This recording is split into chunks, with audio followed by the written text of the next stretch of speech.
やっぱり島っていうのは独特のなんか独立性があるので、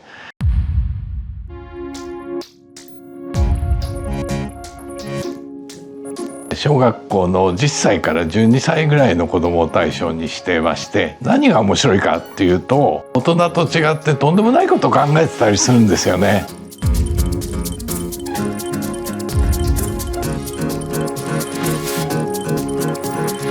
僕も今大三島というところへ年に何回か通って、永明というところは僕にとってはとても重要なところなんで、ネルシーさんとフェデリコさんは去年の子ども塾の模型などを見てとても感激してくださって、今年ぜひやりたいということでやってくださってるというふうに聞いておりますので。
今回ワークショップが、やっぱりイタリアの子どもとネルシー、さんを、ちゃんと見ていただいて、で、なんかすごいイタリアの子どもと日本の子どもってどう違うなのかっていう気に、してたんですが、やっぱり模型見てもだいぶ違いますね。間違いなくけどミラノでも日本でも子どもたちとっても楽しく作ってたんですが、そういうのって見るとやっぱり世界中って子どもがすごいなと、思います。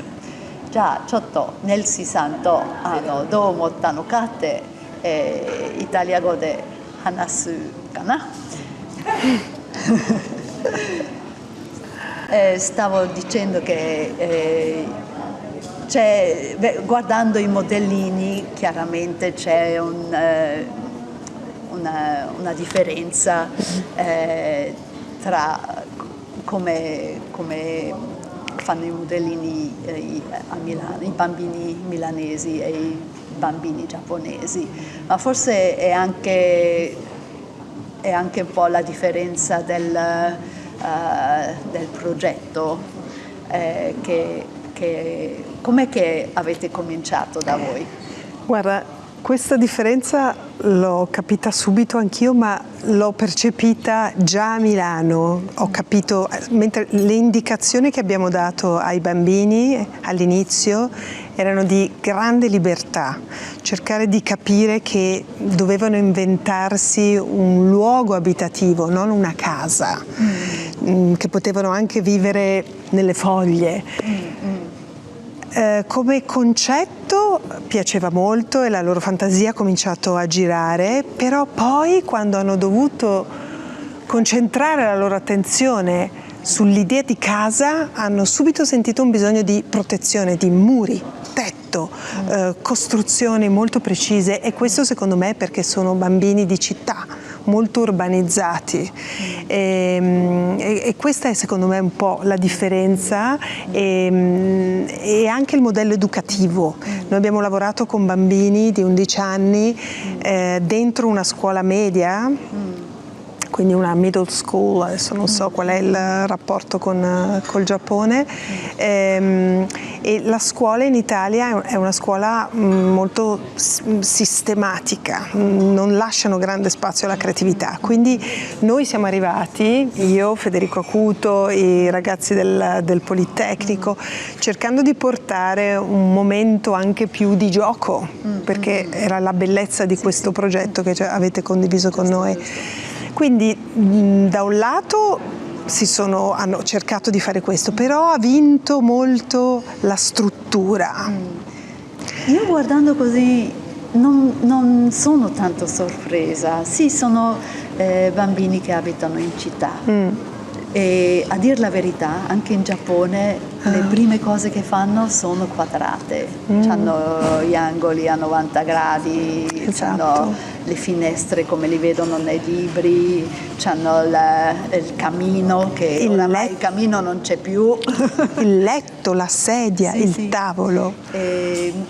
Però anche devo dire che forse in Italia sono molto più abituati anche alle mura, ma le mura per bene. Solide, sì. Solide. Mentre in Giappone già un po' di meno. Vero. Io poi gli avevo detto che guarda, qua si è su un'isola dove non abita nessuno, e per le vacanze d'estate, per 8 settimane, in Giappone sono solo 6, potete fare quello che volete. E anche nel Itojuku normale, dove abbiamo 10 giorni di corso, anche lì non fanno mai le finestre. Devo ricordarli che delle volte fa freddo, delle volte c'è il tifone, sarete bagnatissimi, va bene? Dunque pensate, io proprio devo ricordarli di fare le mura, di fare le finestre. Questo è bello, bello. No, non lo so, perché anche lì è un po', non so, anche se abitano in dei posti molto ermetici, poi vanno all'opposto estremo, senza pensare all'aspetto pratico. Se si sentono bene. E lì è un po' anche la differenza. Per noi è stato, secondo me, anche sono stati molto influenzati dalla presenza dei ragazzi del corso di architettura del Politecnico, che è una grande istituzione. Erano ragazzi che stanno diventando architetti e quindi usano gli strumenti. Vogliono fare bene. Ecco, e questo per i bambini è stata un'influenza, non so se positiva o negativa, ma è stato un rapporto, siccome hanno avuto un bel rapporto. Vedo che lo stesso, sono coloratissimi, è quello che mi è piaciuto moltissimo, che non si sentivano troppo legati a fare i colori tradizionali. Beh, questo anche perché io ho cercato di fornir loro molto materiale diverso, che potevano plasmare, cambiare, e quindi è anche molto colorato. E quando è arrivato il materiale è cambiato tutto, cioè loro sono passati a un momento di grande divertimento, cioè prima era la precisione del progetto, dopo sporchiamoci con i materiali, con i colori, con tutto questo in pochissimo tempo. E questo è stato educativo, però, sapere che in 5 giorni bisognava mettere a terra un progetto, e questo è stato interessante anche per loro, una precisione. Anch'io questa volta devo dire che la limitazione del tempo, e noi avevamo solo 3 giorni e mezzo. molto poco. Il primo giorno io non ero appena caduta, non potevo neanche andare. Però vabbè, attraverso il video li ho parlato così. Però dunque il primo giorno noi abbiamo fatto il disegno, fate uno sketch come vi immaginate queste 6 settimane di vacanze d'estate su un'isola deserta, no? E poi la seconda e la terza volta fate il modellino, Ok. 2 volte solo.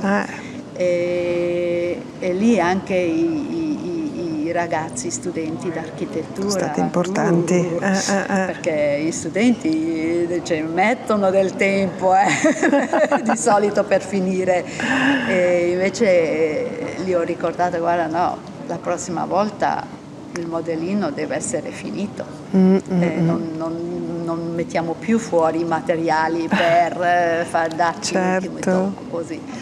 E poi la quarta volta, la mattina, gli ho chiesto di fare dei schizzi o disegni di due aspetti. Qual è il posto più divertente, interessante del tuo progetto e cosa vedi da lì? No, cosa vedi era piuttosto dall'interno. Immagina di essere tutto piccolino dentro e cosa vedi di fuori. È bello fare cena con il tramonto, oppure non so.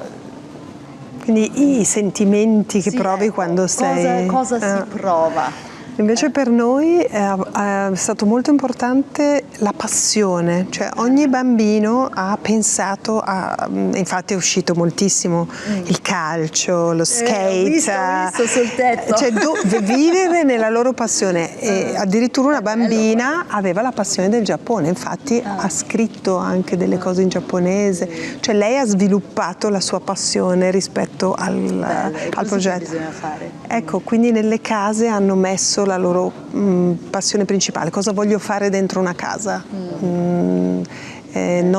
Forse non hanno dato troppa attenzione, forse su quello abbiamo sbagliato un po' noi, su quello che c'era fuori,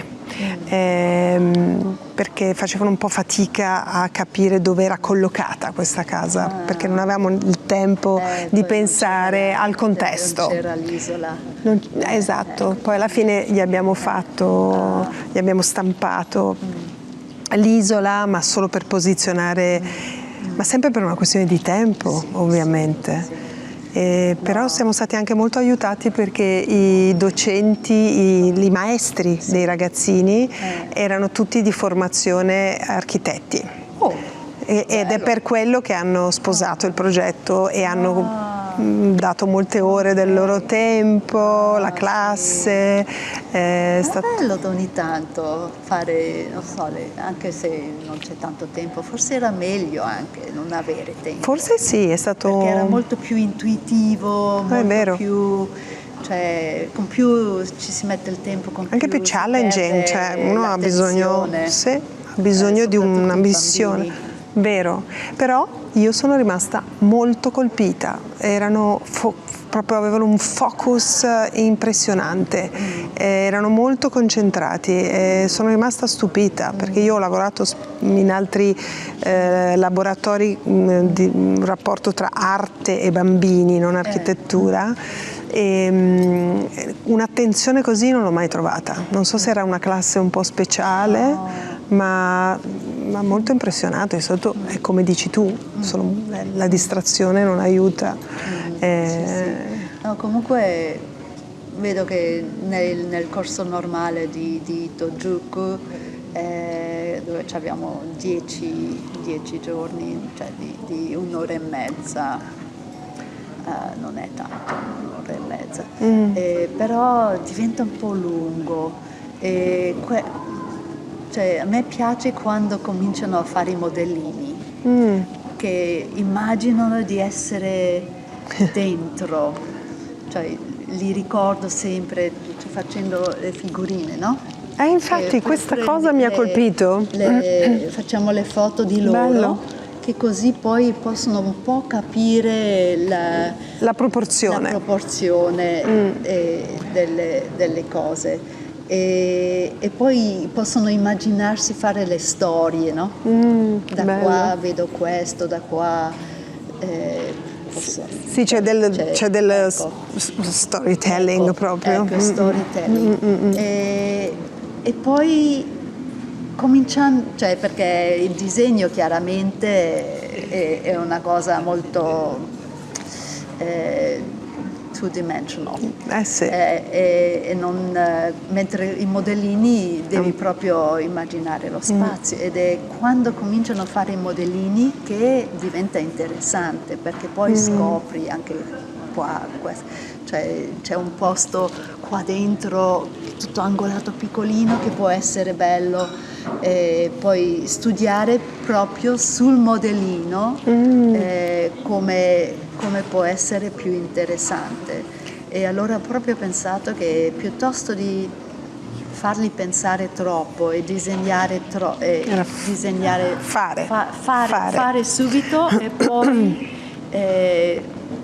anche, non so, cambiarlo, romperlo, che forse l'inizio e la fine è completamente diverso di quello che volevano fare, che però costruendo capiscono un po' più le bellezze del spazio. Ecco. Bello. I nostri bambini erano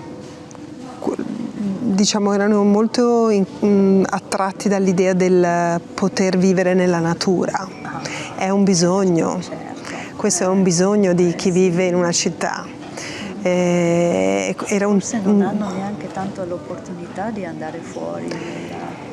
Meno di altri bambini che vivono in provincia forse, e questa era una cosa che ho notato, che tutti volevano avere la casa con il pied dans l'eau, cioè proprio avere il contatto con l'acqua, sì. Che uscivano di casa e si tuffavano nell'acqua, quindi questo era un altro tema che loro hanno molto sviluppato. E poi la sostenibilità, questa idea che poi non si vede, però ne hanno parlato, e già questo è un tema molto importante per la generazione futura, visto la condizione in cui siamo. E l'altra cosa che per loro è stata una questione di difficoltà era: ma come facciamo a far arrivare in Giappone il nostro modellino intero? Oh, e quindi la loro preoccupazione era, da un lato la creatività e dall'altro la stabilità. E lì poi bravi. Era un problema per loro, cioè per loro l'idea che arrivasse distrutto era un dolore. No, l'avremo riparato comunque. Adesso mi aspettano perché vogliono sapere tutto, vogliono sapere cosa hanno fatto i bambini. Sì, da voi avevano tutti 11 anni? Sì, ecco. Sì. Mentre qua ce n'erano di 9 anni, più piccoli. Di 10 anche più piccoli. C'era quello là che ha portato il suo fratellino piccolino che voleva assolutamente aiutare. Questo è fantastico, tra l'altro, questi interventi, bellissimo. Molto. Sì. Ecco. No, è bello. Mi ha dato anche motivazione anche a me, perché sempre fare su 10 ore e poi vedi che certi ragazzi basta, non possono mantenere la motivazione, cioè, fanno il modello poi è finito. Sì. Cioè, e dunque forse cambieremo il sistema. Io ero un po' preoccupata quando mi avete dato 5 giorni, ho detto oddio, non ce la faremo mai. No, era proprio Toyo Ito che diceva: ma sì, noi facciamo workshop in 3 giorni, ci arriverai, non c'è problema. Beh, noi avevamo un contesto diverso, era una scuola e quindi dovevamo anche seguire i ritmi della scuola, che poi in realtà sono stati molto accoglienti, hanno tenuto le scatole, i progetti per 2 settimane, sono stati molto, anzi loro presenteranno questo progetto, loro fanno gli Open Day e presenteranno il progetto per raccontare che in questa scuola si fanno anche delle cose molto interessanti in rapporto con un altro paese. Quindi la preside della scuola ha accolto il progetto molto molto bene. Meno male. Sì, sì.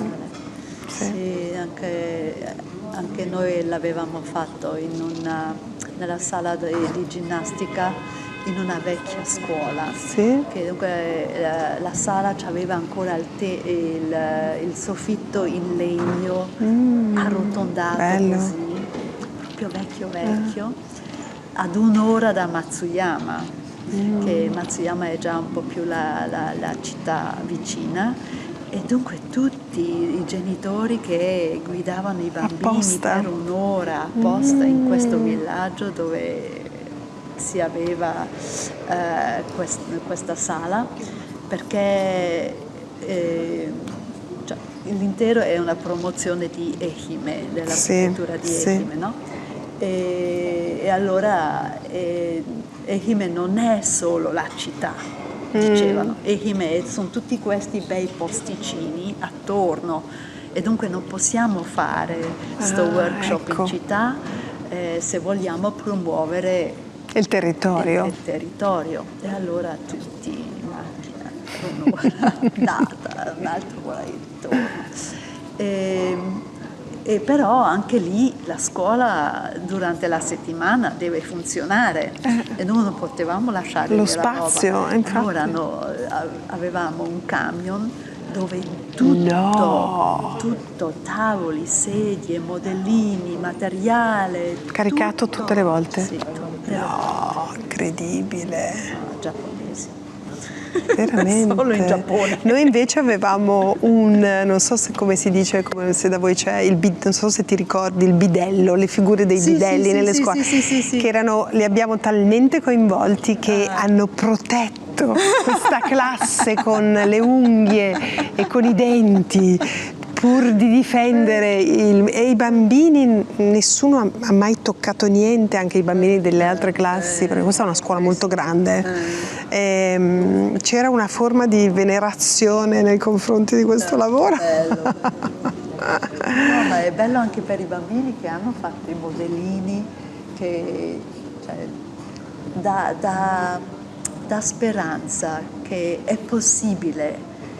Io dico sempre, guarda che tutti dovremmo avere una conoscenza di architettura, non perché voglio che diventate architetti, ma certo. perché noi tutti abitiamo in delle abitazioni ogni giorno, ci abitiamo, ci lavoriamo. Questa cosa ne abbiamo parlato molto con l'architetto Federico Acuto, che ha gestito i ragazzi del Politecnico. È molto interessante e in Italia non è molto sviluppato questo concetto, cioè il fatto di rendere consapevoli i bambini sull'abitare e quindi anche sul rispetto dei luoghi. Questa cosa di avere, voi che avete questa scuola per bambini, è geniale, questo è piaciuto moltissimo, per esempio a Federico e a tutti quelli con cui abbiamo parlato.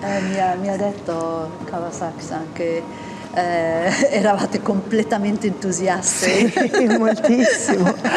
Sì. E devo dirti che avremmo voluto parlare di più di questo progetto, perché tutti quelli a cui ne parlavamo individualmente, tutti rimanevano molto colpiti e secondo me avremmo dovuto promuoverlo di più, perché poi in questo momento c'è un'attenzione fortissima sul rapporto tra Giappone e Italia, anche per l'Expo ovviamente. E c'è una grande attenzione,